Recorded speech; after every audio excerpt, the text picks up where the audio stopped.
Hello, আমি কি detective বক্সির সাথে কথা বলছি? হ্যাঁ নমস্কার, আমি ব্যোমকেশ বক্সি, তবে ডিটেকটিভ নই, সত্যান্বেষী।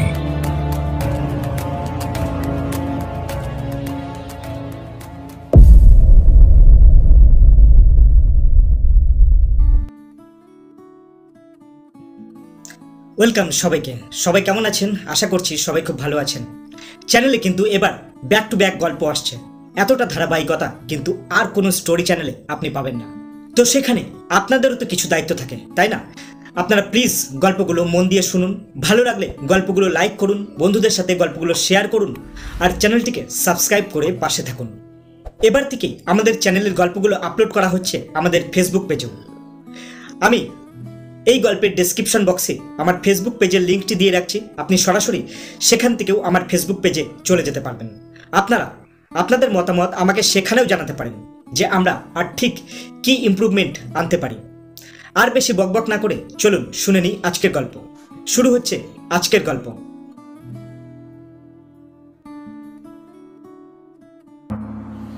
হাইকোর্টে দেবকুমার বাবুর মামলা শেষ হয়ে গেছিল মাঘ মাসের মাঝামাঝি। শীত আস্তে আস্তে কমতে আরম্ভ করেছে। মাঝে মাঝে দক্ষিণা বাতাস গায়ে লাগিয়ে অদূর বসন্তের বার্তা জানিয়ে দিলেও সকালবেলা সোনালি রোদটুকু এখনো বেশ মিঠেই লাগে। সেদিন সকালে আমি একা জানলার ধারে বসে রোদ পোহাচ্ছি আর খবরের কাগজের পাতা উল্টাচ্ছিলাম। ব্যোমকেশ ব্রেকফাস্ট শেষ করে কি একটা কাজে বাইরে গেছিল, বলে গেছিল ফিরতে 10টা বাজবে। খবরের কাগজে দেবকুমার বাবুর মোকদ্দমার শেষ কিস্তির বিবরণ বেরিয়েছিল। কাগজে বিবরণ পড়বার আমার কোনো দরকার ছিল না, কারণ আমি ও ব্যোমকেশ মোকদ্দমার সময় বরাবরই এজলাসে হাজির ছিলাম। তাই অলসভাবে কাগজের পাতা উল্টাতে উল্টাতে ভাবছিলাম দেবকুমার বাবুর অসম্ভব জেদের কথা। তিনি একটু নরম হলে হয়তো এত বড় খুনের মোকদ্দমা চাপা পড়ে যেত, কারণ রাজনীতি পিনাল কোডের শাসন মেনে চলে না। কিন্তু সেই যে তিনি জেদ ধরে বসলেন আবিষ্কারের ফর্মুলা কাউকে বলবেন না, সেই জেদ থেকে কেউ তাকে টলাতে পারল না। দেশলাই কাঠির কেমিক্যাল অ্যানালিসিস করেও বিষের মূল উপাদান ধরা গেল না। অগত্যা আইনের নাটক যথারীতি অভিনীত হলো এবং এই শোচনীয় ব্যাপারের শেষ অঙ্কে জবনিকা পড়ে গেল। চিন্তা ও কাগজ পড়ার মধ্যে মনটা আনাগোনা করছিল।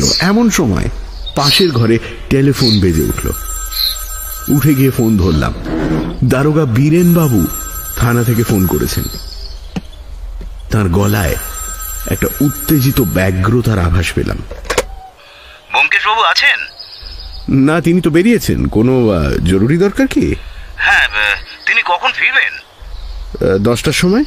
আচ্ছা, আমিও 10টার সময় গিয়ে পৌঁছবো। একটা খারাপ খবর আছে।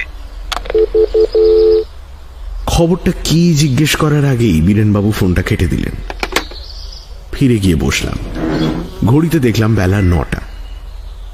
মনটা ছটফট করতে লাগলো, কিন্তু খবরের কাগজটা তুলে যথাসম্ভব ধীরভাবে 10টা বাজার প্রতীক্ষা করতে লাগলাম। কিন্তু 10টা পর্যন্ত অপেক্ষা করতে হলো না। 9:30 পরেই ব্যোমকেশ ফিরল। বীরেনবাবু ফোন করেছেন শুনে চমকে উঠে বলল, তাই নাকি? আবার কি হলো? আমি নীরবে মাথা নাড়লাম। ব্যোমকেশ তখন পুঁটিরামকে ডেকে চায়ের জল চড়াতে বলল, কারণ বীরেনবাবুকে অভ্যর্থনা করতে হলে চায়ের আয়োজন চাই। চা সম্বন্ধে তাঁর একটা এমন অকুণ্ঠ উদারতা আছে যে তুচ্ছ সময় অসময়ের চিন্তা তাকে সংকুচিত করতে পারে না। চায়ের হুকুম দিয়ে ব্যোমকেশ চেয়ারে হেলান দিয়ে বসে সিগারেট বার করল। একটা সিগারেট ঠোঁটে ধরিয়ে পকেট থেকে দেশলাই বার করতে গিয়ে বলল, বীরেনবাবু যখন বলেছেন খারাপ খবর, তার মানে গুরুতর কিছু হয়তো। ব্যোমকেশ হঠাৎ থেমে গেল। আমি মুখ তুলে দেখলাম সে অবাক হয়ে হাতে ধরা দেশলাইয়ের বাক্সটার দিকে তাকিয়ে আছে। ব্যোমকেশ মুখ থেকে না জ্বালানো সিগারেটটা নামিয়ে আস্তে আস্তে বলল, এ তো বড় আশ্চর্য ব্যাপার দেখছি। এই দেশলাইয়ের বাক্স আমার পকেটে কোথা থেকে এলো? কোন দেশলাইয়ের বাক্স? ব্যোমকেশ বাক্সটা আমার দিকে ফেরালো। দেখে কিছু বুঝতে পারলাম না। সাধারণ দেশলাইয়ের বাক্স যেমন হয়ে থাকে তেমনি, কোনো বৈশিষ্ট্য নেই। আমি অবাক হয়ে তাকিয়ে আছি দেখে ব্যোমকেশ আগের মতোই আস্তে আস্তে বলল, দেখতে পাচ্ছ বোধহয় বাক্সটার ওপর যে লেবেল মারা আছে তাতে একজন সত্যাগ্রহী কুড়ুল কাঁধে করে তাল গাছ কাটতে যাচ্ছে, অথচ আমাদের বাসায়। আমি তাড়াতাড়ি বললাম, বুঝেছি, ঘোড়া মার্কা ছাড়া অন্য কোনো দেশলাই আসে না। ঠিক। সুতরাং আমি যখন বেরিয়েছিলাম তখন আমার পকেটে স্বভাবতই ঘোড়া মার্কা দেশলাই ছিল। ফিরে এসে দেখছি সেটা সত্যাগ্রহীতে পরিণত হয়েছে। এখন প্রশ্ন হচ্ছে, আজকালকার এই স্বরাজ সাধনার যুগেও এতটা পরিবর্তন সম্ভব হয় কি করে? তারপর গলা চড়িয়ে ডাকলো, পুটিরাম। পুটিরাম এলো। আগে বাবু, এবার বাজার থেকে কোন মার্কা দেশলাই এনেছো? ওই যেটা নিয়ে আসি, ঘোড়া মার্কা। কত এনেছো? আগে 1 বান্ডিল এনেছি বাবু।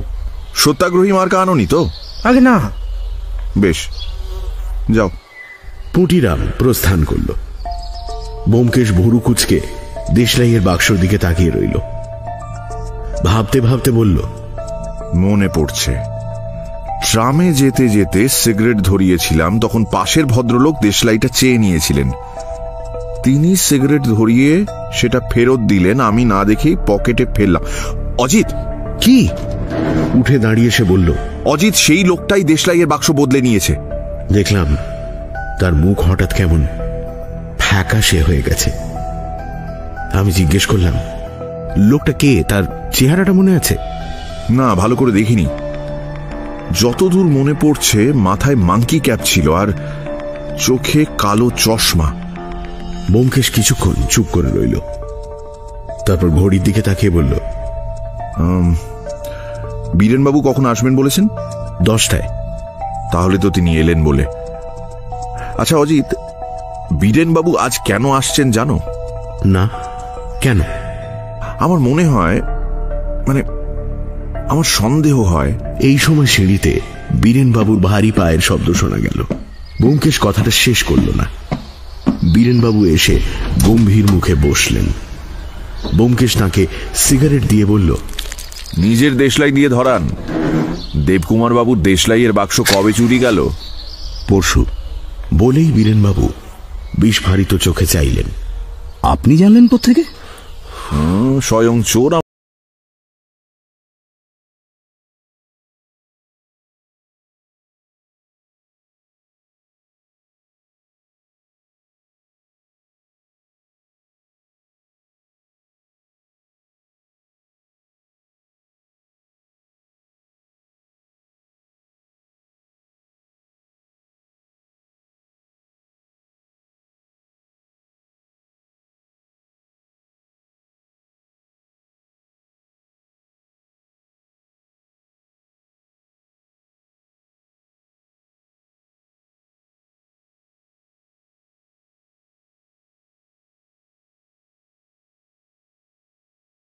ব্যোমকেশকে সরাতে চায়।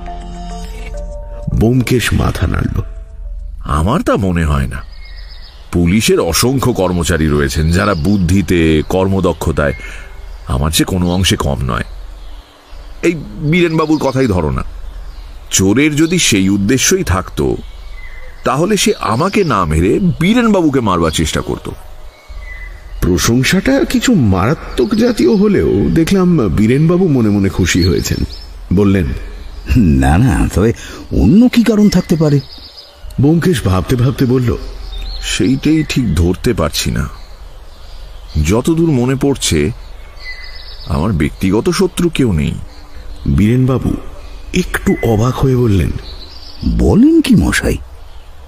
আপনি এতদিন ধরে চোর ছেঁচোর বদমাইশের পেছনে লেগে আছেন আর আপনার শত্রু নেই? আমাদের পেশাই তো শত্রু তৈরি করা। এই সময় পুঁটিরাম চা নিয়ে এলো।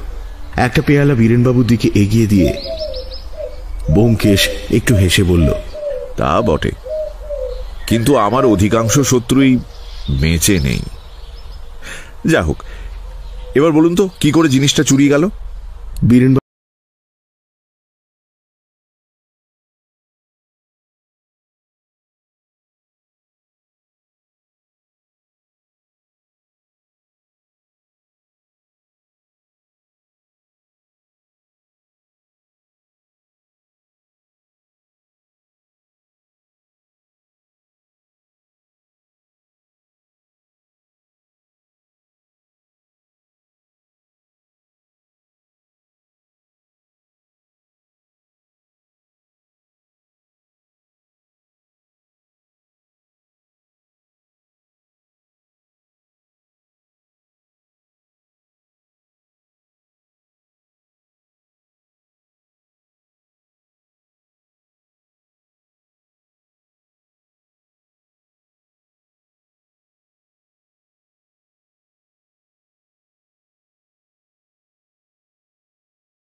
তারপর যা হোক একটা কিছু করা যাবে।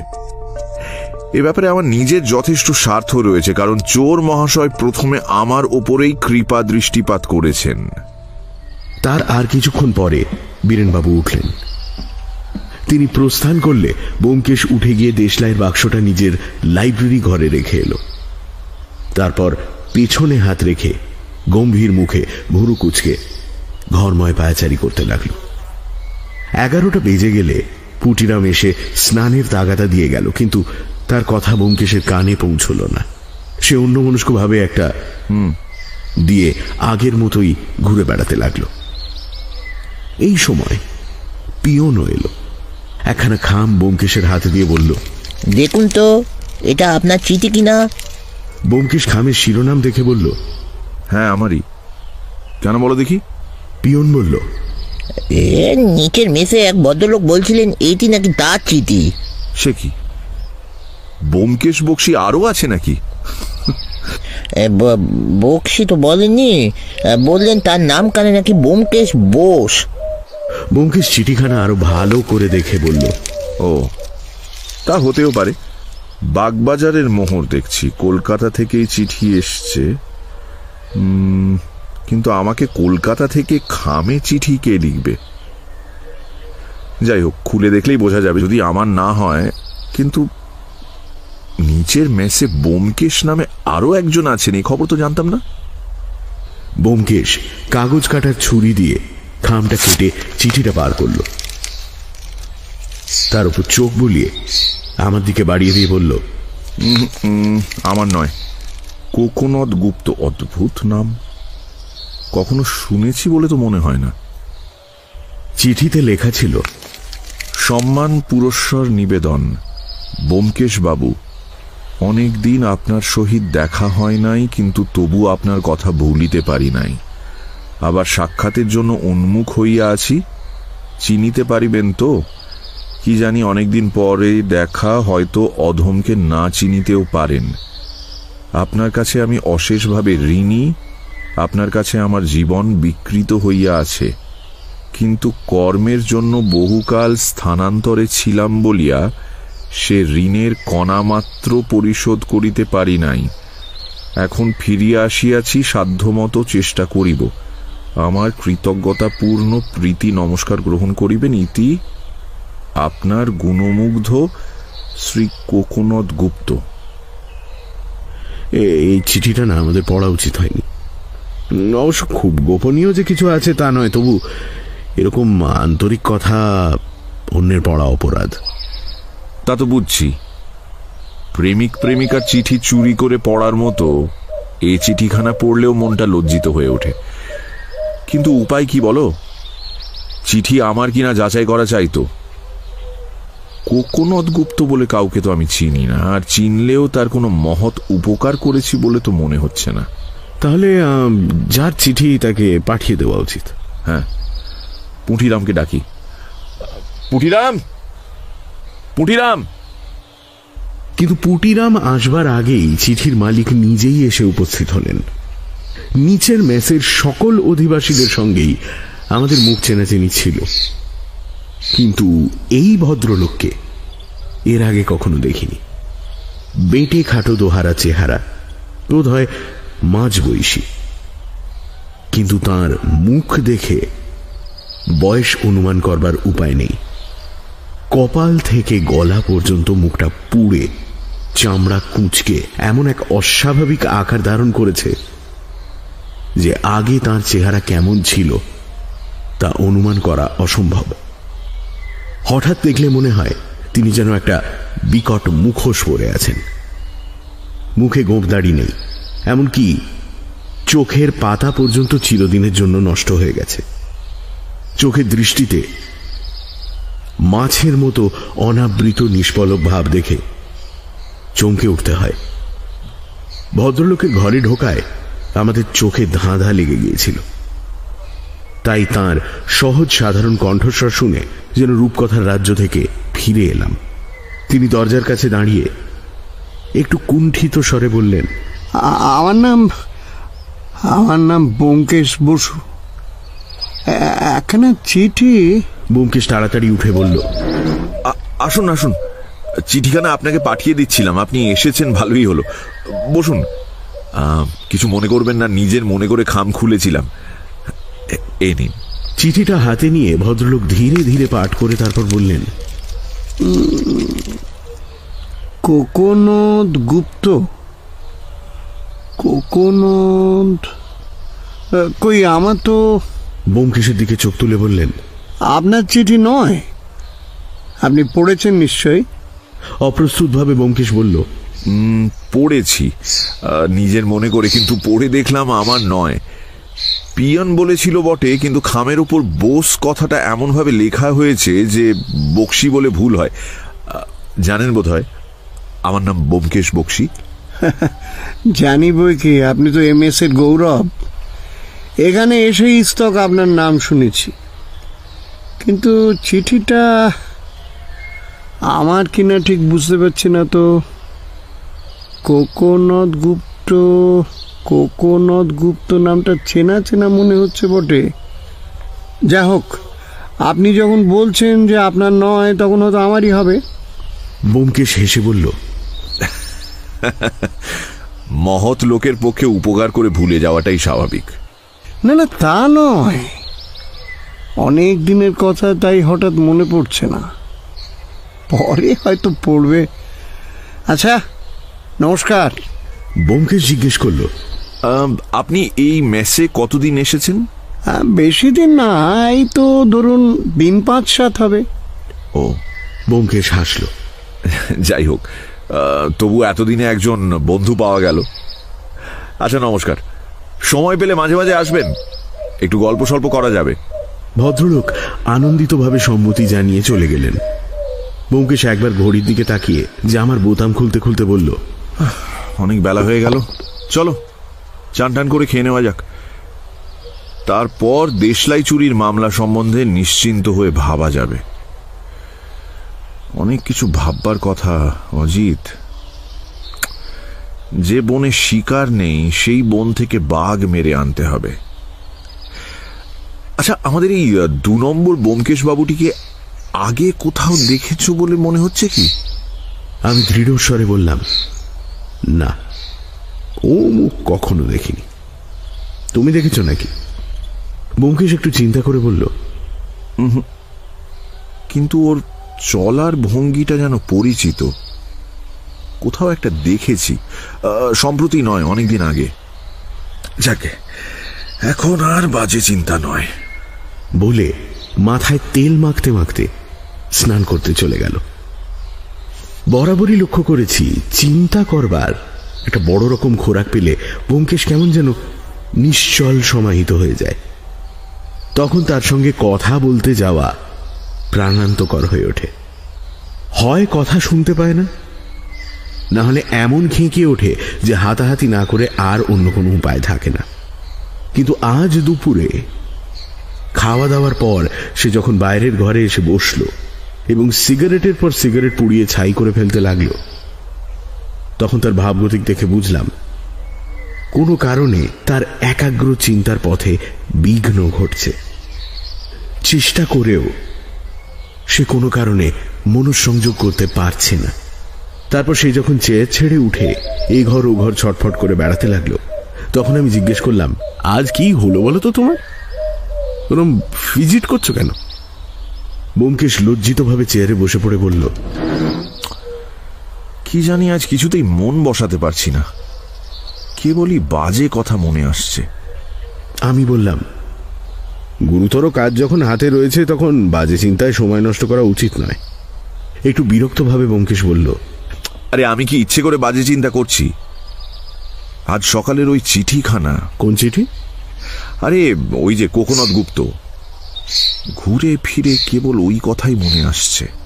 আমি অবাক হয়ে বললাম, ওই চিঠিতে এমন কি আছে? কিছুই নেই, তবু মনে হচ্ছে চিঠিখানা যদি আমাকেই লিখে থাকে। ঠিক বুঝলাম না। চিঠির লেখককে তুমি চেনো না, আর একজন এসে সে চিঠি নিজের বলে দাবি করছে, তো তাহলে তোমার চিঠি হলো কি করে? তা বটে, কিন্তু চিঠির কথাগুলো তোমার মনে আছে? খুব গদগদ ভাবে কৃতজ্ঞতা জ্ঞাপন ছাড়া আর তেমন তো কিছু ছিল না। এ নিয়ে এত চিন্তা কেন? হঠাৎ উঠে দাঁড়িয়ে সে বলল, ঠিক বলেছ। মস্তিষ্ককে বাজে চিন্তা করবার প্রশ্রয় দেওয়া কিছু নয়, ক্রমে একটা বদভ্যাসে দাঁড়িয়ে যায়। না, এখন কেবল দেশলাইয়ের বাক্স ধ্যান জ্ঞান করব। আমি লাইব্রেরিতে চললাম, চা তৈরি হলে ডেকো। বলে লাইব্রেরি ঘরে ঢুকে যেন বাজে চিন্তাকে বাইরে রাখার জন্য ব্যোমকেশ দরজা বন্ধ করে দিল। বিকেল কেটে রাত হয়ে গেল, কিন্তু ব্যোমকেশের সেই অস্থির বিক্ষিপ্ত মনের অবস্থা দূর হল না। বুঝলাম সে এখনো কিছু স্থির করতে পারেনি। গভীর রাতে লেপুড়ি দিয়ে ঘুমোচ্ছি, এমন সময় হঠাৎ ব্যোমকেশের ঠেলা খেয়ে জেগে উঠলাম। বললাম, কি হয়েছে? ব্যোমকেশ বলল, ওহে অজিত, একটা মতলব মাথায় এসেছে।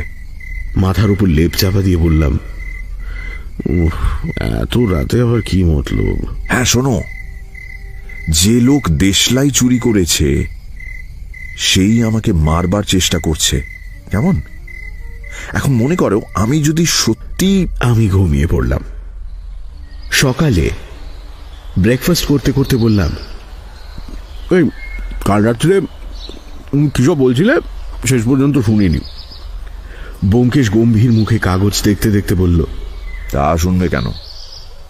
কাল রাত্রে আমার মৃত্যু সংবাদ তোমাকে দিলাম, তুমি নাক ডাকিয়ে ঘুমোতে লাগলে। এমন না হলে বন্ধু। আমি আঁতকে উঠলাম। মৃত্যু সংবাদ মানে শীঘ্রই আমার মৃত্যু হবে, কিন্তু তার আগে একবার কমিশনার সাহেবের সঙ্গে দেখা করা দরকার।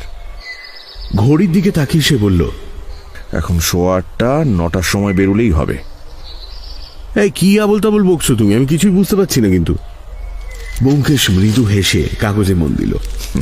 বুঝলাম কাল গভীর রাতে উত্তেজনার ঝোঁকে যা বলে ফেলেছে এখন আর তা সহজে বলবে না। নিশ্চয়ই কোনো অদ্ভুত ফন্দি বার করেছে। জানবার জন্য মনটা ছটফট করতে লাগলো। রাতে তার কথা শেষ হওয়ার আগেই ঘুমিয়ে পড়ে ভালো করিনি। মিনিট 5 নীরবে কাটল। ব্যোমকেশকে খোঁচা দিয়ে কথাটা বার করতে যাওয়া যায় কি না ভাবছি, হঠাৎ সে কাগজ মুখ থেকে সরিয়ে বলল, 1 লাখ টাকা দিয়ে 1 বাক্স দেশলাই কিনবে?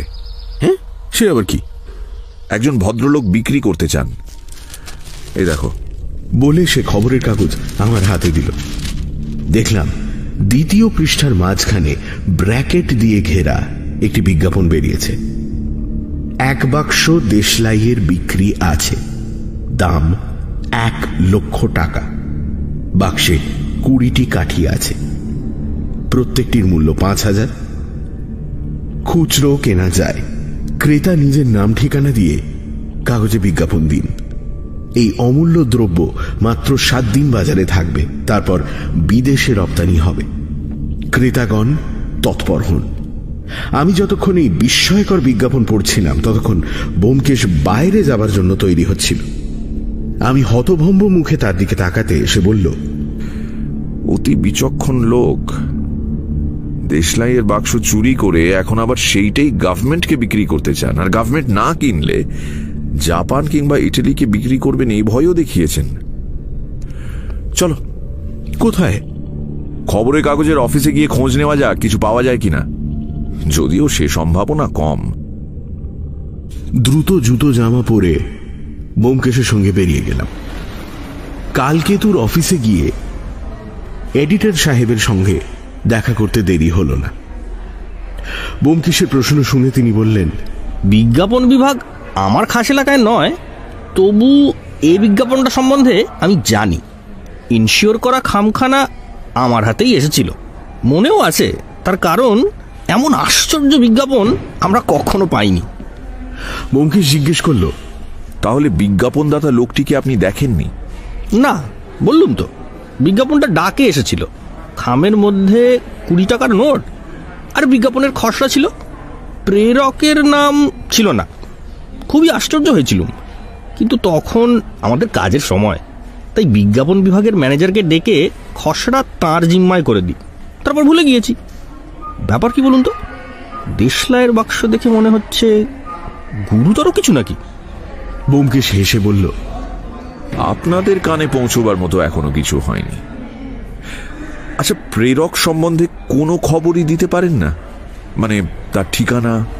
এডিটর সাহেব মাথা নাড়লেন। খামের মধ্যে নোট আর বিজ্ঞাপন ছাড়া তো না, আর কিছু ছিল না। ইনশিওর করা খামে বিজ্ঞাপন এসেছিল বলছেন। খামের ওপরেও প্রেরকের নাম ঠিকানা ছিল না? ও, ওটা তো খেয়াল করিনি। নিশ্চয়ই ছিল, অন্তত থাকাটা উচিত। যতদূর জানি প্রেরকের নাম ঠিকানা না থাকলে পোস্ট অফিসে তো রেজিস্ট্রি চিঠি জমা নেয় না। টেবিলের পাশে একটা প্রকাণ্ড ওয়েস্ট পেপার বাস্কেট ছিল। এডিটর সাহেব হঠাৎ উঠে গিয়ে তার মধ্যে হাতড়াতে আরম্ভ করলেন। কিছুক্ষণ পরে বিজয় গর্বে সোজা হয়ে দাঁড়িয়ে বললেন, এই তো, এই তো পেয়েছি, এই নিন, এই নিন। সাধারণ সরকারি রেজিস্ট্রি খাম। তার কোণে প্রেরকের নাম ও ঠিকানা রয়েছে। B.K. সিংহ, 18-1 সীতারাম ঘোষ স্ট্রিট, কলকাতা। ঠিকানা টুকে নিয়ে ব্যোমকেশ বলল, এ তো আমাদের পাড়াতেই দেখছি। এখন তাহলে উঠলাম। অকারণে বসে থেকে আপনার কাজের ক্ষতি করব না। অশেষ ধন্যবাদ। এডিটর সাহেব বললেন, ধন্যবাদের দরকার নেই, তবে যদি নতুন খবর টবর কিছু আসে আর কি, আগে যেন পাই। জানেন তো, দেবকুমার বাবুর কেসটা আমরাই আগে চেপেছিলাম। আচ্ছা, তাই হবে। বলে আমরা বিদায় হলাম। কালকেতুর অফিস থেকে আমরা সোজা সীতারাম ঘোষ স্ট্রিটে গেলাম। 18-1 নম্বর বাড়িটি দোতলা ও ছোট। রেলিং এর ওপর লেপ তোষক শুকোচ্ছে। ভেতর থেকে কয়েকটা ছেলে মেয়ের পড়ার গুঞ্জন আসছে। ব্যোমকেশ বলল, ভুল ঠিকানা। যাই হোক, যখন এসেছি তখন খোঁজ নিয়ে যাওয়া যাক। ডাকাডাকি করতে একজন চাকর বেরিয়ে এলো। কাকে চান বাবু? বাবু বাড়ি আছেন? না। এ বাড়িতে কে থাকে? দারোগা বাবু থাকেন। দারোগা বাবু? নাম কি? আগে বীরেন বাবু। ব্যোমকেশ কিছুক্ষণ চাকরের মুখের দিকে হাঁ করে তাকিয়ে রইল। তারপর হঠাৎ হেসে উঠে বলল, ও বুঝেছি। তোমার বাবু বাড়ি এলে বলো ব্যোমকেশ বাবু দেখা করতে এসেছিলেন। বলে হাসতে হাসতে ফিরে চলল। আমি বললাম, বাবা তুমি তো বড় খুশি হয়েছে দেখছি। খুশি হওয়া ছাড়া উপায় কি? লোকটি এমন প্রচন্ড রসিক যে মহাপ্রতাপান্বিত ব্রিটিশ গভর্নমেন্টের সঙ্গে তার রসিকতা করতে বাধে না।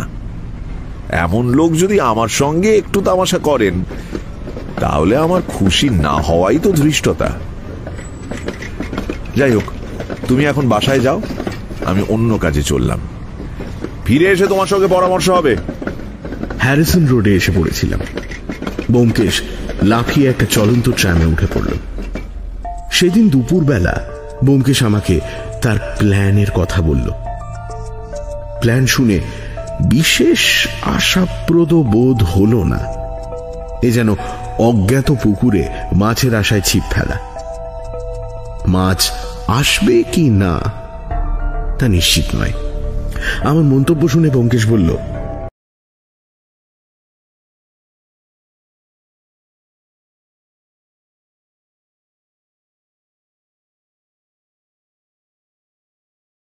হবে। জিজ্ঞেস করলাম, এতে কমিশনার সাহেবের মত আছে? আছে।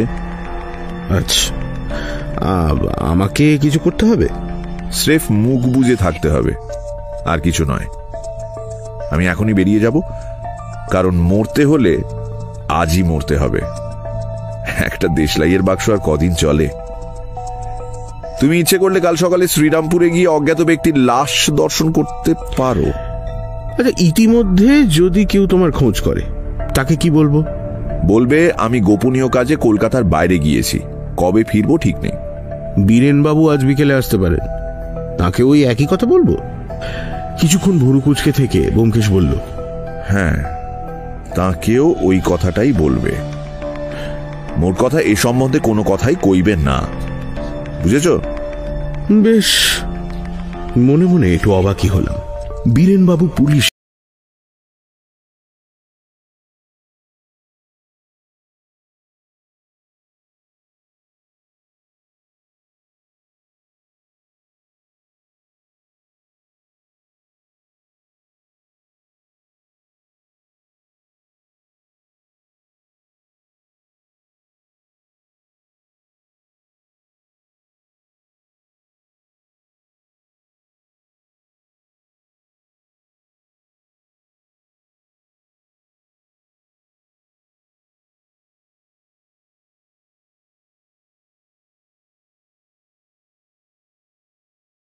মুখ বন্ধ করে থাকবে, বুঝলে?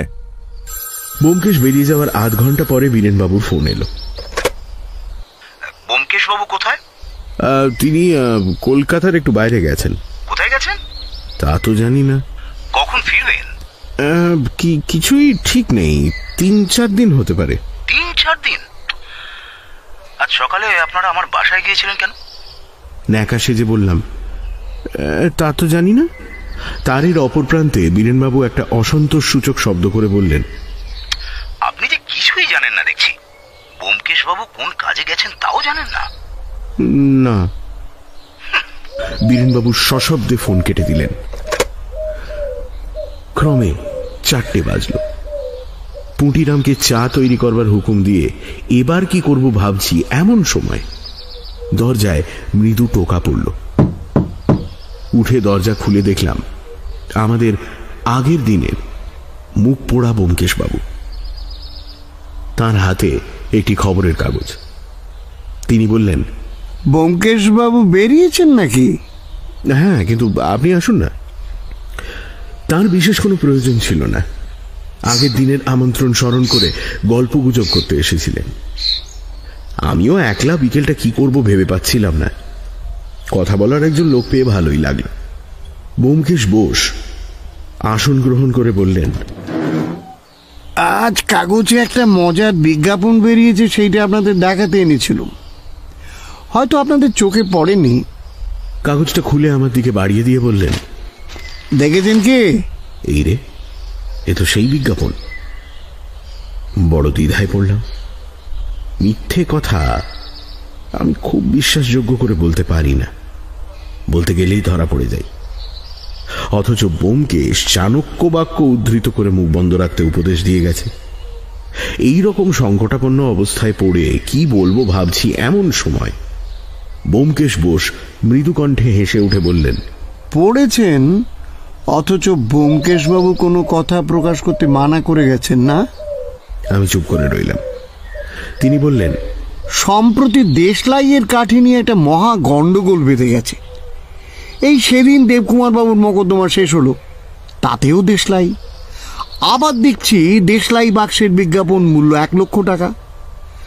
সাধারণ লোকের মধ্যে স্বভাবতই সন্দেহ হয় দুটোর মধ্যে কোনো যোগ আছে বলে সপ্রশ্ন চোখে আমার দিকে চাইলেন। আমি এবারেও চুপ করে রইলাম। কথা বলতে সাহস হলো না। কি জানি আবার হয়তো বেফাস কিছু বলে ফেলবো। যাকো কথা, আপনি হয়তো মনে করবেন আমি আপনাদের গোপন কথা বার করবার চেষ্টা করছি বলে অন্য প্রসঙ্গ পারলেন। আমি হাঁপ ছেড়ে বাঁচলাম। পুঁটিরাম চা দিয়ে গেল। চায়ের সঙ্গে ক্রিকেট, রাজনীতি, সাহিত্য নানান রকম আলোচনা হলো। দেখলাম ভদ্রলোক বেশ মিশুকে এবং সদালাপি, অনেক বিষয়ে খবর রাখেন। একসময় জিজ্ঞেস করলাম, আচ্ছা আপনি কি করেন? মানে কিছু মনে করবেন না, আমাদের দেশে এই প্রশ্নটা কিন্তু চলে। তিনি একটু চুপ করে থেকে বললেন, সরকারি চাকরি করি। সরকারি চাকরি? হ্যাঁ, তবে সাধারণ চাকরির মতো 10টা 4টে আপিস করতে হয় না। চাকরিটা একটু বিচিত্র ধরনের। ও, কি করতে হয়? এটা একটু বাড়াবাড়ি রকমের কৌতূহল হয়ে যাচ্ছিল, সেটা আমি বুঝতে পারছিলাম, কিন্তু কৌতূহল দমন করে রাখতেও পারলাম না। ব্যোমকেশ বোস ধীরে ধীরে বললেন, রাজ্য শাসন করবার জন্য গভর্নমেন্টকে প্রকাশ্যে ছাড়াও অনেক কাজ করতে হয়, অনেক খবর রাখতে হয়, নিজের চাকরদের উপর নজর রাখতে হয়। ধরুন আমার কাজটা ওই ধরনের।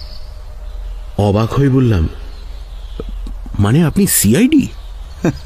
পুলিশের উপরেও পুলিশ থাকতে পারে তো। আপনাদের এই বাসাটি দিব্যি নিরিবিলি, মেসের মধ্যে থেকেও মেসের ঝামেলা ভোগ করতে হয় না। কতদিন এখানে আছেন? কথা ঘোরাচ্ছেন দেখে আমি আর কিছু জিজ্ঞেস করলাম না। বললাম, আমি আছি এই ধরুন বছর 8 ব্যোমকেশ তার আগে থেকে আছে। তারপর আরো কিছুক্ষণ সাধারণভাবেই কথাবার্তা হলো। তার মুখের এরকম অবস্থা কি করে হলো জিজ্ঞেস করাতে তিনি বললেন, কয়েক বছর আগে ল্যাবরেটরিতে কাজ করতে করতে হঠাৎ অ্যাসিডের শিশি ভেঙে মুখে পড়ে যায়। সেই থেকে মুখের অবস্থা এই রকম হয়ে গেছে। এই কথাটি বলে তিনি উঠলেন। দরজার দিকে যেতে যেতে হঠাৎ ফিরে জিজ্ঞেস করলেন, দারোগা বীরেনবাবুর সঙ্গে আপনাদের জানাশোনা আছে? কেমন লোক বলতে পারেন? কেমন লোক? তার সঙ্গে তো আমাদের কাজের সূত্রে আলাপ, কাজেই তার চরিত্র সম্বন্ধে তো তেমন কিছু আমি জানি না। তাকে খুব লোভী মনে হয় কি? মাফ করবেন ব্যোমকেশ বাবু, তার সম্বন্ধে আমি কিছুই বলতে পারবো না। আচ্ছা, আর চললুম। এই বলে ব্যোমকেশ বোস বেরিয়ে গেলেন। কিন্তু তার কথাগুলো আমার মনে কাঁটার মতো বিঁধে রইল। বীরেন বাবুর চরিত্র সম্বন্ধে ওর এত কৌতূহল কেন? বীরেন বাবু কি লোভী? পুলিশের কর্মচারী অনেকে ঘুষখোর হয় বলে আমি শুনেছি, তবে বীরেন বাবুর সম্বন্ধে কখনো কোনো রকম কানাঘুষো তো শুনিনি। তাহলে এই প্রশ্নের তাৎপর্য কি? এবং গভর্নমেন্টের এই গোপন ভৃত্যটি কোন মতলবে আমাকে এই প্রশ্নটা করল? পরদিন সকালে বিছানা ছেড়ে উঠে খবরের কাগজ খুললাম। যা আশা করেছিলাম তাই। বিজ্ঞাপনের পাতায় একেবারে শুরুতেই রয়েছে, গতকাল বিকেলে 5:30টার সময় শ্রীরামপুর স্টেশনের ওয়েটিং রুমে এক অজ্ঞাত ভদ্রলোকের লাশ পাওয়া গেছে। মৃতদেহে কোথাও ক্ষতচিহ্ন নেই। মৃত্যুর কারণ এখনো অজ্ঞাত। মৃতের বয়স আন্দাজ 30 বছর, সুশ্রী চেহারা, গোঁপদাড়ি কামানো, পরনে বাদামি রঙের গরম পাঞ্জাবি ও সাদা শাল। ভদ্রলোক কলকাতা থেকে 4:53 লোকাল ট্রেনে শ্রীরামপুর এসেছিলেন। পকেটে টিকিট পাওয়া গেছে। যদি কেউ লাশ শনাক্ত করতে পারেন, শ্রীরামপুর হাসপাতালে অনুসন্ধান করুন। তাড়াতাড়ি মুখ হাত ধুয়ে কিছু জলখাবার খেয়ে শ্রীরামপুরের উদ্দেশ্যে বেরিয়ে পড়লাম। দোতলা থেকে নেমে একতলা সিঁড়িতে আসতেই পেছন থেকে ডাক পড়ল, অজিত বাবু, সকাল না হতে কোথায় চলেছেন? দেখলাম ব্যোমকেশ বোস নিজের ঘরের দরজায় দাঁড়িয়ে আছে। আজ আর মিথ্যে কথা বলতে বাধল না। বেশ সরাত করেই মুখ থেকে বেরিয়ে গেল, যাচ্ছি ওই ডায়মন্ড হারবার একজন বন্ধুর বাড়িতে। ব্যোমকেশ কবে ফিরবে তা কিছু তো ঠিক নেই, তো ভাবলাম 2 দিন ঘুরে আসি। তা বেশ বেশ। আজকের খবরের কাগজটা পড়েছেন? কালকে তোখানে বগলে করেই নিয়ে যাচ্ছিলাম। বললাম, হ্যাঁ, না এখনো পড়া হয়নি, ওই গাড়িতে পড়ব বলে নেমে গেলাম। রাস্তায় নেমে শিয়ালদার দিকে কিছুটা হেঁটে গেলাম। তারপর সেখান থেকে ট্রাম ধরে হাওড়ার দিকে রওনা দিলাম। নতুন মিথ্যে কথা বলতে আরম্ভ করলে একটু অসুবিধে এই হয় যে ধরা পড়বার লজ্জাটা সবসময় মনে জাগরুক থাকে। ক্রমশ পাকা হয়ে উঠলে বোধ করি এই দুর্বলতাটা কেটে যাবে। যাই হোক, হাওড়া ট্রেনে চেপে বেলা 9:30টায় আন্দাজ শ্রীরামপুর পৌঁছলাম। হাসপাতালের সামনে একটি ভদ্রলোক দাঁড়িয়েছিলেন। তাঁকে লাশের কথা জিজ্ঞেস করায় তিনি তীক্ষ্ণ দৃষ্টিতে আমাকে আপাদমস্তক নিরীক্ষণ করে দূরের একটি ছোট কুঠুরির দিকে আঙুল দেখিয়ে দিলেন। কুঠুরিটি মূল হাসপাতাল থেকে একটু আলাদা। সামনে একজন পুলিশ প্রহরী দাঁড়িয়ে আছে। কাঁচ ও তারের তৈরি ক্ষুদ্র ঘরটির সামনে গিয়ে আমার অভিপ্রায় ব্যক্ত করলাম। ভেতরে প্রবেশ করতে খুব অসুবিধে হলো না। দেখলাম ঘরের মাঝখানে শানের মতো লম্বা বেদির ওপর ব্যোমকেশ শুয়ে আছে। তার পা থেকে গলা পর্যন্ত একটা কাপড় দিয়ে ঢাকা, মুখ মৃত্যুর কাঠিন্যে স্থির। আমি তার পাশে দাঁড়িয়ে মৃদুস্বরে বললাম, আবু হোসেন, জাগো। ব্যোমকেশ চোখ খুলল। কতক্ষণ এইভাবে পড়ে আছো? প্রায় 2 ঘন্টা। একটা সিগারেট পেলে বড় ভালো হতো। একদম নয়। মৃত ব্যক্তিকে পিণ্ডি খেতে শুনেছি, সিগারেট খাওয়া একদম নিষিদ্ধ। ঠিক জানো? মনুসংহিতায় কোনো বিধান নেই? না। তারপর কজন লোক দেখতে এলো? মাত্র 3 জন। স্থানীয় লোক, নিতান্তই ওই লোফার ক্লাসের। তাহলে এখনো হতাশ হবার কোনো কারণ নেই। আজ সারা দিন আছে, কালকেও অন্তত সকালবেলাটা তো পাওয়া যাবে। 2 দিন ধরে এখানে পড়ে থাকবে? মনে করো যদি বিজ্ঞাপনটা তাঁর চোখে না পড়ে? চোখে পড়তে বাধ্য। তিনি এখন অনবরত বিজ্ঞাপন অন্বেষণ করছেন। তা বটে। যাই হোক, এখন আমি কি করব বলো তো? তুমি এই ঘরের কাছাকাছি কোথাও লুকিয়ে বসে থাকো। যারা আসছে তাদের উপর লক্ষ্য রাখো। অবশ্য পুলিশ নজর রেখেছে, যিনি এই হতভাগ্যকে পরিদর্শন করতে আসছেন তারই পেছনে গুপ্তচর লাগছে। কিন্তু অধিকন্তু ন দোষায়। তুমি যদি কোনো চেনা লোক দেখতে পাও তখনই এসে আমাকে খবর দেবে। আমার মুশকিল হয়েছে, চোখ খুলতে পারছি না, কাজেই যাঁরা এখানে পায়ের ধুলো দিচ্ছেন তাদের শ্রীমুখ দর্শন করা হচ্ছে না। মরা যদি মিটমিট করে তাকাতে আরম্ভ করে তাহলে বিষম হইচই পড়ে যাবে কিনা। বেশ, আমি কাছাকাছি রইলুম। পুলিশ আবার হাঙ্গামা করবে না তো? দ্বারের প্রহরীকে চুপি চুপি নিজের পরিচয় দিয়ে যেও, তাহলে আর হাঙ্গামা হবে না। তিনি একটি বর্ণচোরা আম। দেখতে পুলিশ কনস্টেবল বটে, কিন্তু আসলে একজন সিআইডি দারোগা। বাইরে এসে ছদ্মবেশী প্রহরীকে নিজের পরিচয় দিলাম। তিনি পাশে একটি ঝোপ দেখিয়ে দিলেন। ঝোপটি এমন জায়গায় যে তার আড়ালে লুকিয়ে বসলে ব্যোমকেশের কুঠুরির দরজা পরিষ্কার দেখা যায়, অথচ বাইরের লোক ঝোপের পেছনে যে কেউ রয়েছে তা কোনো মতেই বুঝতে পারবে না। ঝোপের মধ্যে গিয়ে বসলাম। চারিদিক ঘেরা থাকলেও মাথার উপর খোলা। দিব্যি আরামে রোদ পোয়াতে পোয়াতে সিগারেট ধরালাম।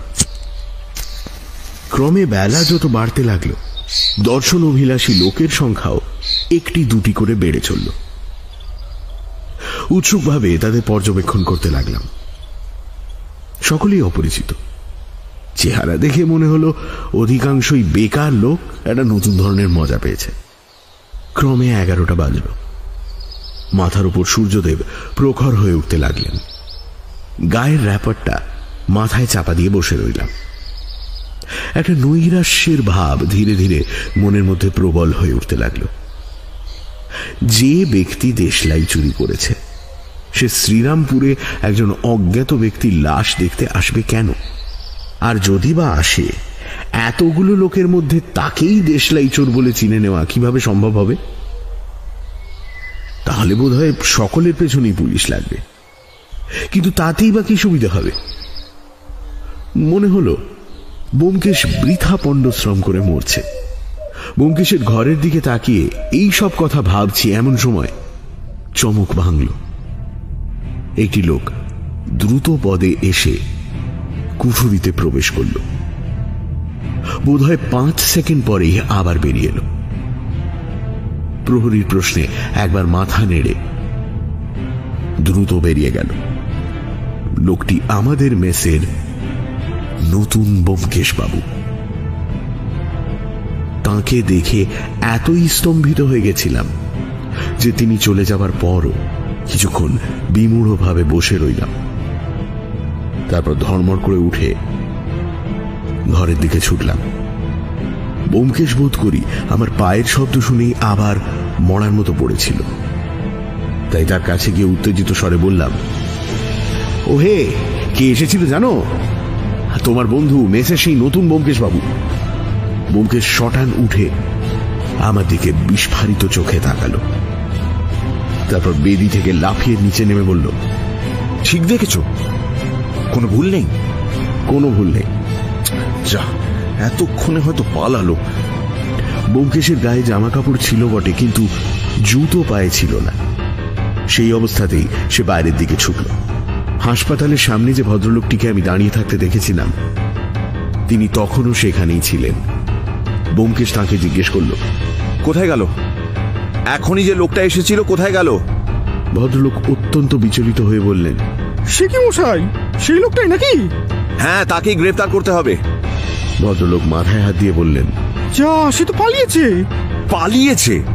হ্যাঁ, মানে সে কলকাতা থেকে ট্যাক্সিতে এসেছিল, আবার ট্যাক্সিতে চড়ে পালিয়েছে। না, আমাদের মোটর বাইকের বন্দোবস্ত করা হয়নি বুঝেছেন, তাই মানে। দাঁত ঘষতে ঘষতে ব্যোমকেশ বলল, এর জবাবদিহি আপনি করবেন। এসো অজিত, যদি একটা ট্যাক্সি পাওয়া যায় হয়তো এখনো। কিন্তু ট্যাক্সি পাওয়া গেল না। অগত্যা বাসে চড়েই কলকাতা যাত্রা করলাম। পথে জিজ্ঞেস করলাম, উনি তাহলে? ব্যোমকেশ ঘাড় নাড়ল। কিন্তু তুমি বুঝলে কি করে? সে অনেক কথা পরে বলবো। আচ্ছা, উনি অত তাড়াতাড়ি পালালেন কেন? তুমি যদি মরে গিয়েই থাকো। উনি শিকারী বেড়াল, ঘরের মধ্যে পা দিয়েই বুঝেছিলেন যে ফাঁদে পা দিয়েছেন, তাই চটপট সরে পড়লেন। 12:30টার সময় মেসে পৌঁছে দোতলায় উঠে দেখলাম সিঁড়ির মুখে মেসের ম্যানেজার দাঁড়িয়ে রয়েছে। ব্যোমকেশ জিজ্ঞেস করল, ব্যোমকেশ বাবু এসেছিলেন? ম্যানেজার অবাক হয়ে ব্যোমকেশের দিকে তাকিয়ে বলল, 2 নম্বর ব্যোমকেশ বাবু? তিনি তো এই খানিকক্ষণ হলো চলে গেলেন, বাড়ি থেকে জরুরি খবর পেয়েছে।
ভাবলুম।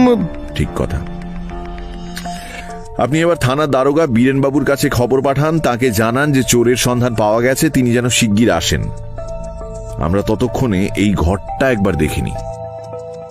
ম্যানেজার চলে যাওয়ার পরে ব্যোমকেশ ঘরের আসবাবপত্রের মধ্যে অনুসন্ধান করতে আরম্ভ করল। এই মেসের প্রায় সব ঘরগুলি বড় বড়, প্রত্যেকটিতে 2 বা 3 জন করে ভদ্রলোক থাকতেন। কেবল এই 5 নম্বর ঘরটি ছিল ছোট, একজনের বেশি থাকা চলে না, ভাড়াও কিছু বেশি পড়তো, তাই ঘরটা অধিকাংশ সময় খালি পড়ে থাকত। যিনি মেসে থেকেও অন্য কারুর সঙ্গে নয় একা একটি ঘর নিয়ে থাকতে চান, তার পক্ষে এই ঘরটি চমৎকার। ঘরে গোটা 2 ট্রাঙ্ক ও বিছানা ছাড়া আর বিশেষ কিছু ছিল না। ব্যোমকেশ বিছানাটা পর্যবেক্ষণ করে বলল, শীতের সময় অথচ লেপ তোষক বালিশ কিছুই নিয়ে যাননি, অর্থাৎ বুঝেছ না? কি? অন্যত্র আর এক সেট বন্ধ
মনোভাবের দ্বারা পরিচালিত হয়ে। ব্যোমকেশ খামখেয়ালি গোছের হাসল। চিঠিখানার কথা মনে আছে তো? সেটা আমারই উদ্দেশ্যে লেখা এবং উনি নিজেই লিখেছিলেন। তার বাহ্য কৃতজ্ঞতার আড়ালে লুকিয়েছিল অতি ক্রূর ইঙ্গিত। তিনি যতদূর সম্ভব পরিষ্কারভাবে লিখে জানিয়েছিলেন যে তিনি ভোলেননি, ঋণ পরিশোধ করবার জন্য ব্যগ্র হয়ে আছেন। আমরা অবশ্য তখন চিঠির মানে ভুল বুঝেছিলাম। তবু আমার মনে একটা খটকা লেগেছিল, তোমার বোধহয় মনে আছে। সেই চিঠির কথাগুলো যেন এবার নতুন চোখে দেখলাম। বললাম, মনে আছে, কিন্তু তখন কে জানতো? আচ্ছা, লোকটা তোমার কোনো পুরনো শত্রু না? তাতে কিছুমাত্র সন্দেহ নেই। লোকটা কে তা কিছু বুঝতে পারছো না? বোধহয় একটু একটু পারছি, কিন্তু এখনো কথা যাক, আগে তার বাক্সগুলো দেখি। একটা বাক্সের চাবি খোলাই ছিল, কিন্তু তাতে দৈনন্দিন ব্যবহারের কাপড় চোপড় ছাড়া আর কিছুই ছিল না। অন্যটা তালা নিয়ে ব্যোমকেশ দু একবার নাড়াচাড়া করে একটু চাপ দিতেই সেটাও খুলে গেল। ভেতরে কয়েকটা গরম কোট, পাঞ্জাবি ইত্যাদি রয়েছে। সেগুলো বার করার পর তার তলা থেকে বেরোলো এক শিশি স্পিরিট গাম ও কিছু বিনুনি করা নকল চুল। সেগুলো তুলে ধরে ব্যোমকেশ বলল, মুখে যার অ্যাসিড ছাপ মেরে দিয়েছে তাকে মাঝে মাঝে গোঁফদাড়ি পরে ছদ্মবেশ ধারণ করতে হয় বই কি। এইসব পরে সম্ভবত ইনি ট্রামে আমার দেশলাই বদলে নিয়েছিলেন। নকল চুল ইত্যাদি সরিয়ে রেখে ব্যোমকেশ আবার কয়েকটা জিনিস দু হাতে বাক্সর ভেতর থেকে বার করল। বলল, কিন্তু এগুলো কি? ওয়াটারপ্রুফ কাপড়ে জড়ানো কয়েকটি জিনিস ছিল। ব্যোমকেশ সাবধানে সেগুলি মেঝের ওপর রেখে মোড়কটা খুলল। একটি আধ আউন্সের খালি শিশি, কয়েক খণ্ড শিলমোহর করবার লাল রঙের গালা ও অর্ধেক পোড়া একটি মোমবাতি রয়েছে। ব্যোমকেশ শিশির ছিপি খুলে গন্ধ শুকল। মোমবাতি ও গালা খুব মনোযোগ দিয়ে দেখল এবং শেষে ওয়াটারপ্রুফ কাপড়টা তুলে নিয়ে পরীক্ষা করল। দেখলাম সাধারণ ওয়াটারপ্রুফ কাপড় নয়, খুব ভালো জাতীয় ওয়াটারপ্রুফ কাপড়, একটু নীলাভ এবং স্বচ্ছ, আয়তনে একটা রুমালের মতো। বর্তমানে তার একটি কোণের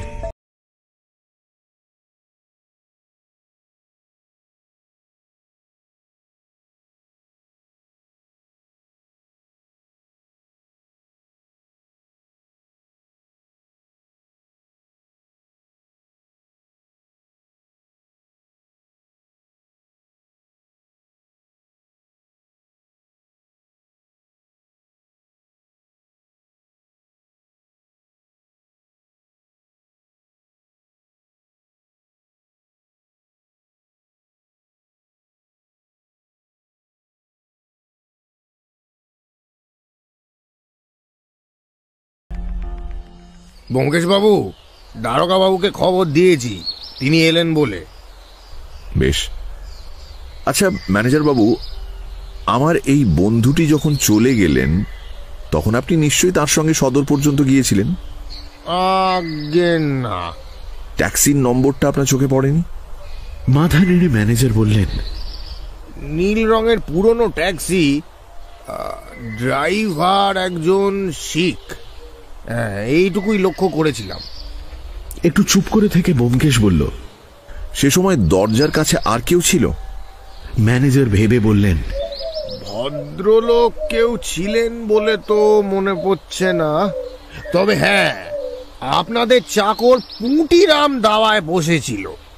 আপনারা বাসায় ছিলেন না, তাই সে বোধহয় একটু। নিঃশ্বাস ফেলে ব্যোমকেশ বলল, পুঁটিরাম থাকা না থাকা সমান, সে তো আর ইংরেজি জানে না, কাজেই ট্যাক্সির নম্বর চোখে দেখলেও পড়তে পারবে না। চলো অজিত, 1:30 বাজলো, পেটও বাপান্ত করছে। ম্যানেজার বাবু, এবেলা 2টি ভাত আমাদের দিতে হবে, অবশ্য যদি অসুবিধা না হয়। ম্যানেজার সানন্দে বললেন, বিলক্ষণ বিলক্ষণ। ওরে বাবা, অসুবিধা কিসের? ব্যোমকেশ বাবুর মানে 2 নম্বর ব্যোমকেশ বাবুর ভাত তো হাঁড়িতেই আছে, তিনি তো খাননি। আপনারা স্নান করুন গে, আমি এক্ষুনি খাবার পাঠিয়ে দিচ্ছি, যান। ব্যোমকেশ হেসে বলল, মন্দ ব্যবস্থা নয়। 2 নম্বর ব্যোমকেশ বাবুর বাড়া ভাত 1 নম্বর ব্যোমকেশ বাবু খাবেন। দুনিয়াতে এই ব্যাপার তো হরদম চলছে, কি বলো অজিত? এখন 2 নম্বর ব্যোমকেশ বাবু কোথায় বসে কার ভাত খাচ্ছেন সেইটে জানতে পারলে বড় খুশি হতুম। খাওয়া তখনও শেষ হয়নি। এদিকে বীরেন বাবু এসে হাজির হলেন।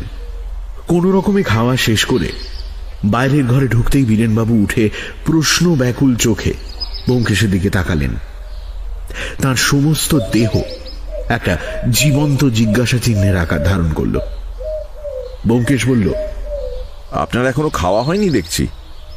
না, খাবার জন্য বাড়ি যাচ্ছিলুম, এমন সময় আপনার ডাক পেলুম।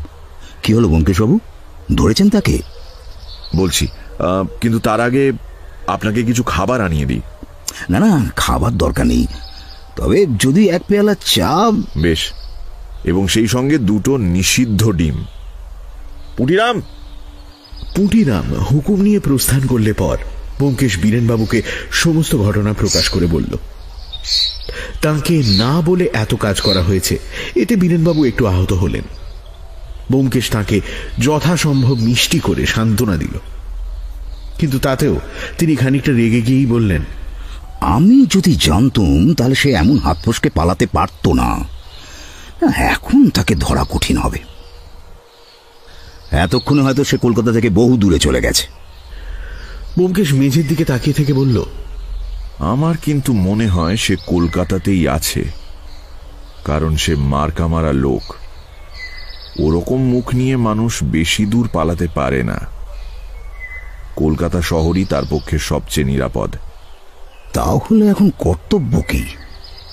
তার চেহারার বর্ণনা দিয়ে ইস্তেহার জারি করা ছাড়া তো আর তো কোনো পথ দেখছি না।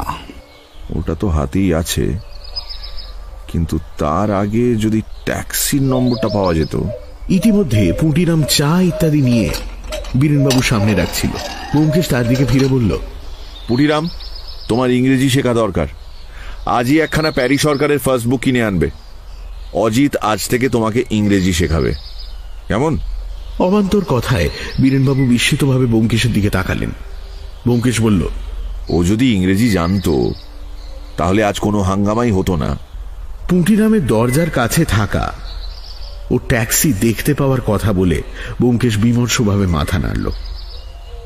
পুটিরাম মুখের সামনে হাত তুলে একটু কাশল। আগে কি? আগে ও ট্যাক্সির নম্বর আমি দেখেছি। তা দেখেছো, কিন্তু পড়তে তো পারোনি। বাবু, পড়তে পেরেছি। 4-এর পিঠে 2টি শূন্য, তারপর আবার একটি 4। আমরা 3জন অবাক হয়ে তার দিকে তাকালাম। শেষে ব্যোমকেশ বলল, তুই ইংরেজি পড়তে জানিস? আগে না। তবে ওই ট্যাক্সিতে তো বাংলায় লেখা ছিল বাবু, ওই জন্যই তো চোখে পড়ল। আমরা চোখ গোল গোল করে তার দিকে তাকিয়ে রইলাম। তারপর হঠাৎ ব্যোমকেশ হো হো করে হেসে উঠল। পুটিরামের পিঠ চাপড়ে দিয়ে বলল,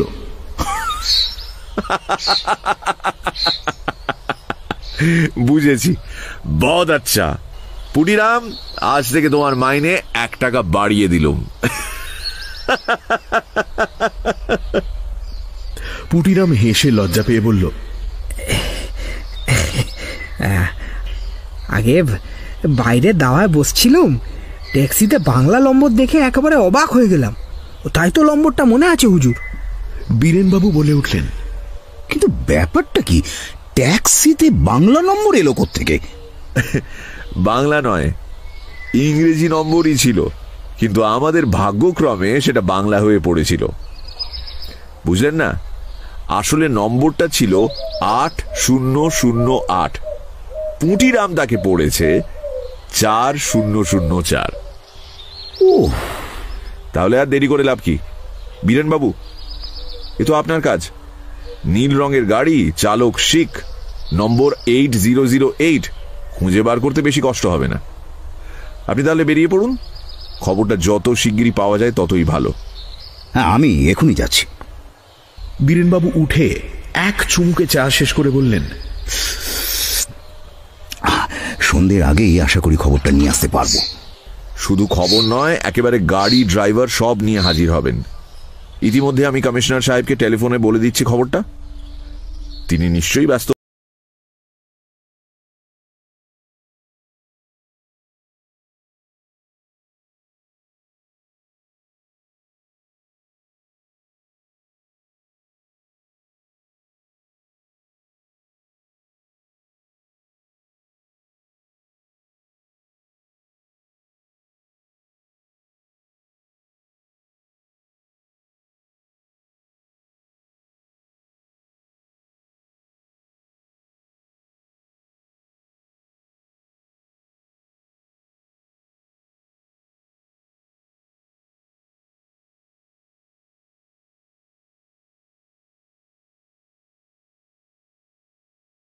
পকেটে রেখে বেরিয়ে গেলেন।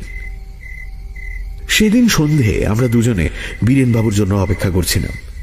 ব্যোমকেশ তার রিভলভারটা তেল ও ন্যাকড়া দিয়ে পরিষ্কার করছিল। আমি বললাম, কই হে, বীরেনবাবু তো এখনো এলেন না? এইবার আসবেন।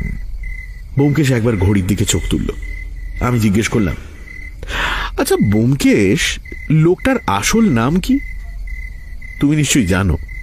আমি তো বলেছি এখনো ঠিক জানি না। আহা, তবু আন্দাজ তো করেছো। তা করেছি। কে লোকটা? আমার চেনা নিশ্চয়ই না? শুধু চেনা নয়, তোমার একজন পুরনো বন্ধু। কিরকম? ব্যোমকেশ একটু চুপ করে থেকে বলল, সেই চিঠিখানাতে কোকোনদ গুপ্ত নাম ছিল মনে আছে বোধহয়। তা থেকে কিছু অনুমান করতে পারো না? কি অনুমান করব? কোকোনদ গুপ্ত তো ছদ্মনাম। সেজন্যই তো তাতে আরো বেশি করে ইঙ্গিত পাওয়া যাবে। মানুষের সত্যিকার নামকরণ হয় সম্পূর্ণ খেয়ালের বশে। অধিকাংশ জায়গায় কানা ছেলের নাম হয় পদ্মলোচন। যেমন তোমার নাম অজিত, আমার নাম ব্যোমকেশ। আমাদের বর্ণনা হিসেবে নাম দুটোর কোনো সার্থকতা নেই, কিন্তু মানুষ যখন ভেবে চিনতে ছদ্মনাম গ্রহণ করে তখন তার মধ্যে অনেকখানি ইঙ্গিত পুরে দেবার চেষ্টা করে। কোকোনদ শব্দটা তোমাকে কিছু মনে করিয়ে দিচ্ছে না? কোনো একটা শব্দগত সাদৃশ্য? আমি ভেবে ভেবে বললাম, কি জানি, আমার তো কোকোনদ না, কোকেন ছাড়া আর কিছুর সঙ্গে সাদৃশ্য তো পাচ্ছি না। কোকোনদের সঙ্গে কোকেনের সাদৃশ্য মোটেই কাব্যানুমোদিত নয়, তাই তোমার মন উঠছে না। কেমন? কিন্তু ওই বীরেনবাবু আসছেন, সঙ্গে আরেকজন। অজিত, আলোটা জ্বেলে দাও, অন্ধকার হয়ে গেছে। বীরেনবাবু প্রবেশ করলেন। তার সঙ্গে এক লম্বা শিখ, মুখে গোঁফদাড়ি, মাথায় পাগড়ি। ব্যোমকেশ দুজনকেই বসালো। সময় নষ্ট না করে ব্যোমকেশ শিখ ভদ্রলোককে প্রশ্ন আরম্ভ করল। সে বলল, আজ সকালের আরোহীকে তার বেশ মনে আছে। তিনি বেলা আন্দাজ 10:30টার সময় তার ট্যাক্সি ভাড়া করে শ্রীরামপুরে যান। সেখানে হাসপাতালের কাছে গাড়ি রেখে তিনি হাসপাতালে ঢোকেন। অল্পক্ষণ পরেই আবার ফিরে এসে দ্রুত কলকাতায় ফিরে আসতে আদেশ করেন। কলকাতায় পৌঁছে তিনি এই বাসাতেই নামেন।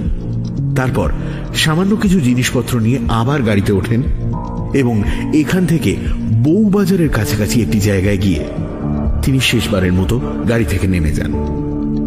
তিনি ভাড়া ছাড়াও আরো 2 টাকা বকশিশ দিয়েছেন। তাই জন্যই ড্রাইভারের মনে ধারণা হয়েছিল যে ইনি অতিশয় সাধু ব্যক্তি। ব্যোমকেশ জিজ্ঞেস করল, তিনি শেষবার নেমে গিয়ে কি করলেন? শিখ ড্রাইভার বলল, তার যতদূর মনে পড়ে তিনি একজন ঝাঁকা মুটের মাথায় তার ব্যাগ ও জলের কুঁজো জড়িয়ে দিয়ে প্রস্থান করেছিলেন। কোন দিকে গেছিলেন তা অবশ্য সে লক্ষ্য করেনি। তুমি তোমার গাড়ি এনেছো? সেই বাবুটিকে যেখানে নামিয়ে দিয়েছিলে আমাদের ঠিক সেইখানে পৌঁছে দিতে পারবে? শিখ জানালো সে বেশক পারবে। তখন আমরা দুজনে তাড়াতাড়ি তৈরি হয়ে নিচে নামলাম। নীল রঙের গাড়ি বাড়ির সামনেই দাঁড়িয়েছিল। গাড়ির নম্বর 8008ই বটে। আমরা তিনজনে তাতে উঠে বসলাম। শিখ গাড়ি চালিয়ে নিয়ে চলল। রাত হয়েছে। গাড়ির অন্ধকারের মধ্যে বসে বীরেনবাবু হঠাৎ বললেন, আপনার কয়েদির খোঁজ নেওয়া হয়েছিল, তিনিই বটে। মাস 6 হলো জেল থেকে বেরিয়েছেন। ব্যোমকেশ বলল, যাক, তাহলে আর সন্দেহ নেই। মুখ পুড়েছিল কি করে?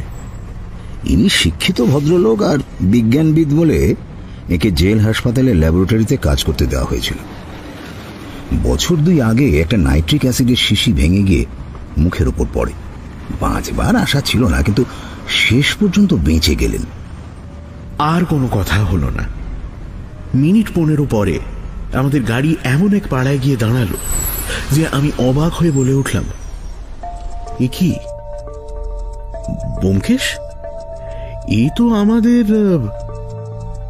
বহুদিনের পুরনো কথা মনে পড়ে গেল। এই পাড়ারই একটা মেসে ব্যোমকেশের সঙ্গে আমার প্রথম পরিচয় হয়েছিল। হ্যাঁ, আমার অনেক আগে।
রাতে খাবার তো খেতে হবে।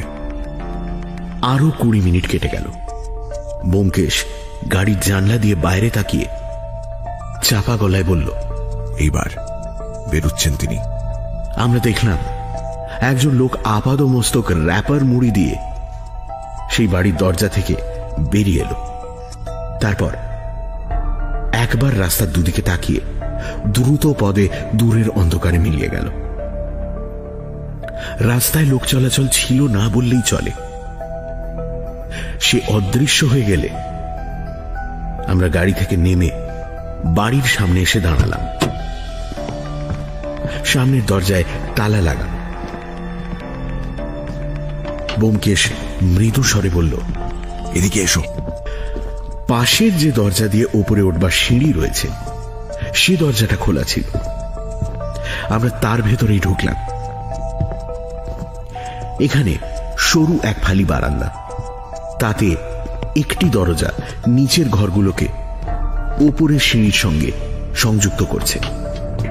ব্যোমকেশ পকেট থেকে একটা টর্চ বার করে দরজাটা দেখল।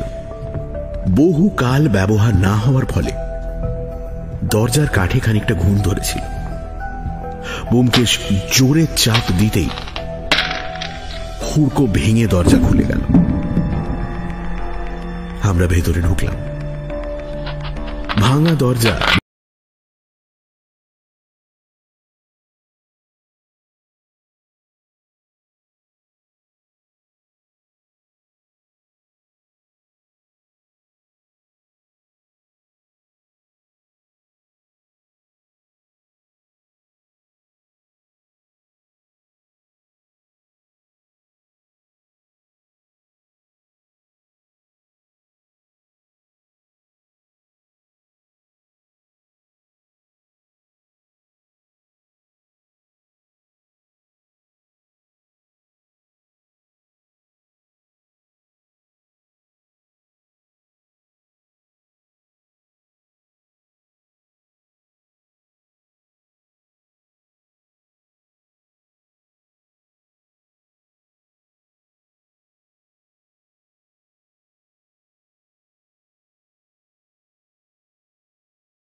ব্যোমকেশ চেয়ারটা দখল করল।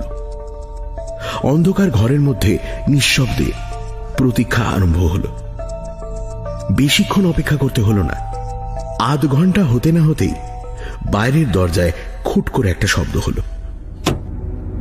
আমরা খাড়া হয়ে বসলাম। নিঃশ্বাস আপনা থেকেই বন্ধ হয়ে গেল। অতি মৃদু পদক্ষেপে অন্ধকারে কেউ একটা এগিয়ে আসছে। তারপর হঠাৎ ঘরের আলো দপ করে জ্বলে উঠল। ব্যোমকেশ সহজভাবেই বলল, আসতে আজ্ঞা হোক অনুকূল বাবু, আমরা আপনার পুরনো বন্ধু, তাই অনুমতি না নিয়ে ঘরে ঢুকে পড়েছি, কিছু মনে করবেন না। অনুকূল ডাক্তার অর্থাৎ 2 নম্বর ব্যোমকেশ বাবু সুইচে হাত দিয়েই দাঁড়িয়েছিলেন। কিছুক্ষণ তিনি কোনো কথা বললেন না। তার নিষ্পলক চোখ দুটো একে একে আমাদের 3 জনকে পরিদর্শন করল। তারপর তার বিবর্ণ বিকৃত মুখে একটা ভয়ঙ্কর হাসি দেখা দিল। তিনি বললেন, ব্যোমকেশ বাবু যে সঙ্গে পুলিশ দেখছি, কি চাই? কোকেন? না না, অত দামি জিনিস চেয়ে আপনাকে বিপদগ্রস্ত করব না। আমরা অতি সামান্য জিনিস চাই, একটা দেশলাইয়ের বাক্স। অনুকূল বাবুর অনাবৃত চোখ দুটো ব্যোমকেশের মুখের ওপর স্থির হয়ে রইল। তিনি ধীরে ধীরে বললেন, দেশলাইয়ের বাক্স?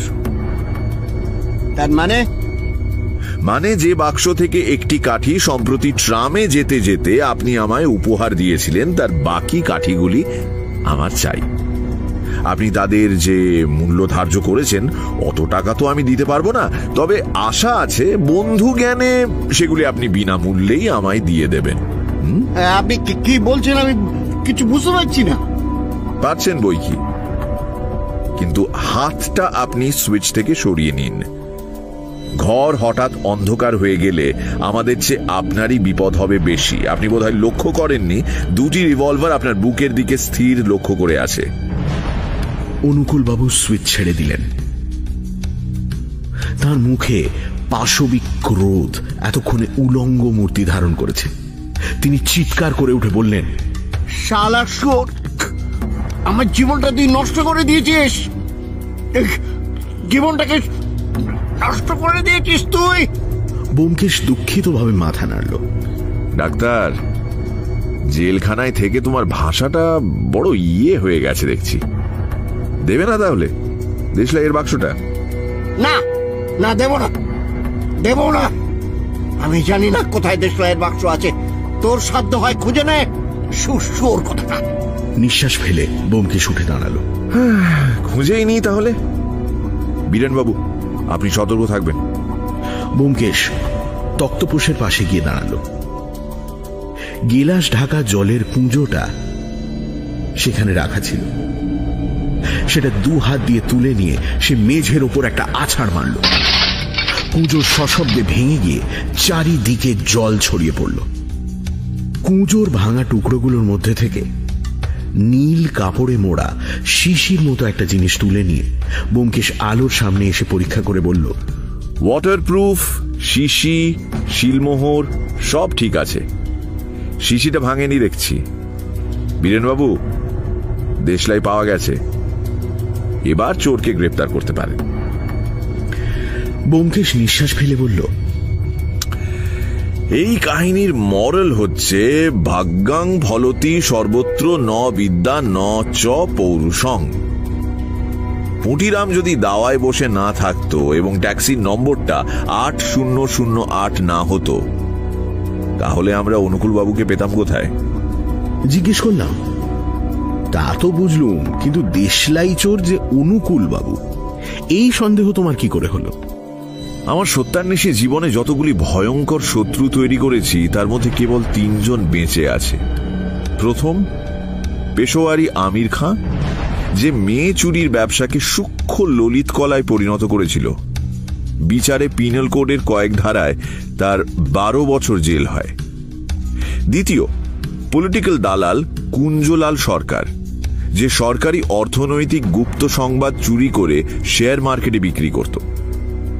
বছর 2 আগে তার 7 বছর শ্রীঘরের ব্যবস্থা হয়েছে।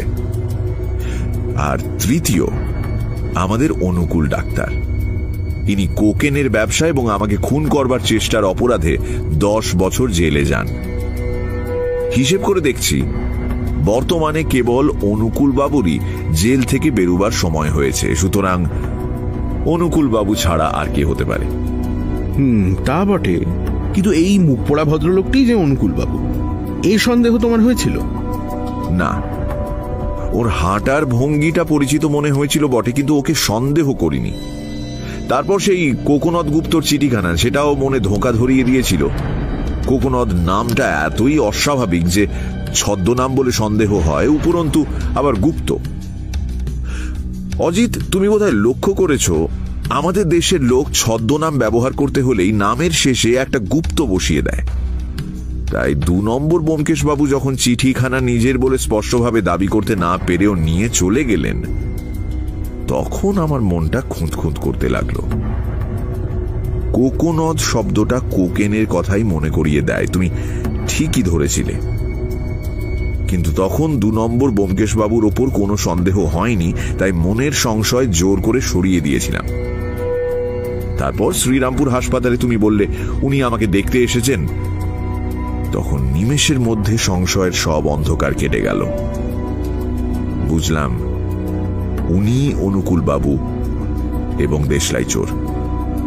তো এত নাম থাকতে উনি হঠাৎ ব্যোমকেশ নাম করে এই বাসায় এসে উঠলেন কেন? আগেই বলেছি, প্রতিহিংসা প্রবৃত্তি বড় অদ্ভুত জিনিস।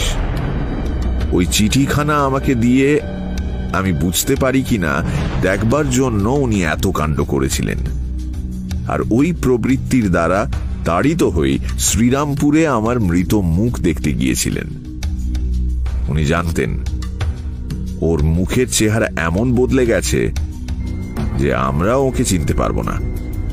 কিছুক্ষণ চুপ করে থেকে আমি প্রশ্ন করলাম, আচ্ছা, জলের কুঁজোর মধ্যে দেশলাইয়ের কাঠি যে উনি লুকিয়ে রেখেছেন, এটা তুমি ধরলে কি করে? এইখানে অনুকূল বাবুর প্রতিভার পরিচয় পাওয়া যায়। দেশলাইয়ের কাঠি জলের মধ্যে লুকিয়ে রাখা হবে এ কেউ কল্পনাই করতে পারে না। কাজেই যদি কোনো কারণে তার ঘর খানাতল্লাশ হয়, জলের কুঁজোর মধ্যে কেউ তা খুঁজতে যাবে না। আমার সন্দেহ হলো যখন শুনলাম তিনি একটি হ্যান্ডব্যাগ আর জলের কুঁজো নিয়ে চলে গেছেন। হ্যান্ডব্যাগ না হয় বুঝলাম, কিন্তু জলের কুঁজো নিয়ে গেলেন কেন? শীতকালে যে লোক লেপ বিছানা নিয়ে গেল না, সে জলের কুঁজো নিয়ে যাবে কিসের জন্য? জলের কুঁজো কি এতই দরকারি? তারপর তার বাক্স থেকে যখন গালা, ওয়াটারপ্রুফ ইত্যাদি বেরুলো, তখন আর কিছুই বুঝতে বাকি রইল না। কাঠিগুলি তিনি শিশিতে পুরে ওয়াটারপ্রুফ কাপড়ে জড়িয়ে শিলমোহর করে তাকে জলের মধ্যে ফেলে দিয়েছিলেন, যাতে জলের মধ্যে থেকেও নষ্ট না হয়। অনুকূল বাবুর বুদ্ধি ছিল অসামান্য, কিন্তু বিপথগামী হয়ে সব নষ্ট হয়ে গেল। মুটিরাম চায়ের খালি কাপগুলো নিয়ে যাচ্ছিল, তার দিকে তাকিয়ে ব্যোমকেশ বলল, মুটিরাম, ফার্স্ট বুক এনেছো? আগে হ্যাঁ বাবু। বেশ, অজিত, আজ থেকেই তাহলে পুঁটিরামের হায়ার এডুকেশন আরম্ভ হোক। কারণ প্রত্যেকবারই যে 8008 নম্বর ট্যাক্সিতে আসামি পালাবে এমন তো কোনো কথা নেই।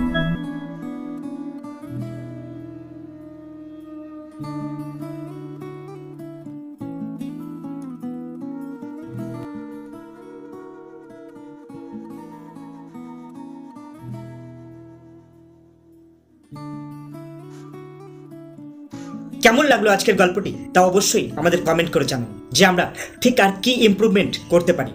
আর অবশ্যই পরের গল্পটি শোনার জন্য আমাদের চ্যানেলটিকে সাবস্ক্রাইব করে রাখুন, যেটি আপনার জন্য তো ফ্রি অফ কস্ট, কিন্তু আমার জন্য অনেকটাই ভ্যালু অ্যাড করে।